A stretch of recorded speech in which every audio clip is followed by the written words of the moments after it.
Hi friends, welcome to வாசி healthy food. இன்னைக்கு பீக்கங்காய் வச்சு ஒரு சூப்பரான கிரேவி ரெசிபி பார்க்கலாங்க. சாதம், தோசை, சப்பாத்திக்கெல்லாம் ரொம்ப யம்மியாக இருக்குது இந்த கிரேவி. பீக்கங்காய் பிடிக்காதவங்களுக்கு கூட இந்த மாதிரி செஞ்சு கொடுத்து பாருங்க, ரொம்ப பிடிக்கும். கண்டிப்பாக ட்ரை பண்ணி பாருங்க. பீக்கங்காய் தோல் சீவிட்டு நல்லா சின்ன சின்ன க்யூப்ஸாக கட் பண்ணி எடுத்துக்கோங்க. ஒரு அடிகனமான பேனில் தேங்காய் எண்ணெய், கடுகு, சீரகம், பெரிய வெங்காயம் நல்லா வதங்கின உடனேயும் இஞ்சி பூண்டு பேஸ்ட்டு, பச்சை வாசம் போன உடனேயும் பீக்கங்காய் சேர்த்துக்கோங்க. ஒரு 8 to 10 மினிட்ஸ் நல்லா மீடியம் ஃப்ளேமில் இருக்கட்டும். நல்லா இந்த மாதிரி ஷ்ரிங்க் ஆகி வரும். இந்த டைமில் சிம்மில் வச்சுட்டு நம்ம தேவையான மசாலாலாம் சேர்த்துக்கலாம்.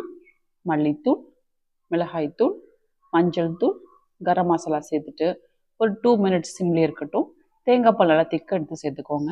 தேவைப்பட்டால் தனியாக சேர்த்துக்கலாம். இந்த கிரேவி திக்காக வேணும்னா நீங்கள் இப்படி விட்டுறலாம். நல்லா கொதிக்கட்டுங்க. ஒரு 10 மினிட்ஸ் நல்லா மீடியம் ஃப்ளேமில் கொதிக்கட்டும். ஒரு சிம்மில் ஒரு 2 மினிட்ஸ் வச்சுட்டு நல்லா இந்த மாதிரி எண்ணெய் பிரிஞ்சு வந்துடும். அந்த டைமில் கொத்தமல்லி தழை தூவி இறக்கிடுங்க. கண்டிப்பாக ட்ரை பண்ணி பாருங்கள், ரொம்ப சூப்பராக இருக்கும். லைக் பண்ணுங்கள், ஷேர் பண்ணுங்கள். வாசி ஹெல்தி ஃபுட்டுக்கு சப்ஸ்கிரைப்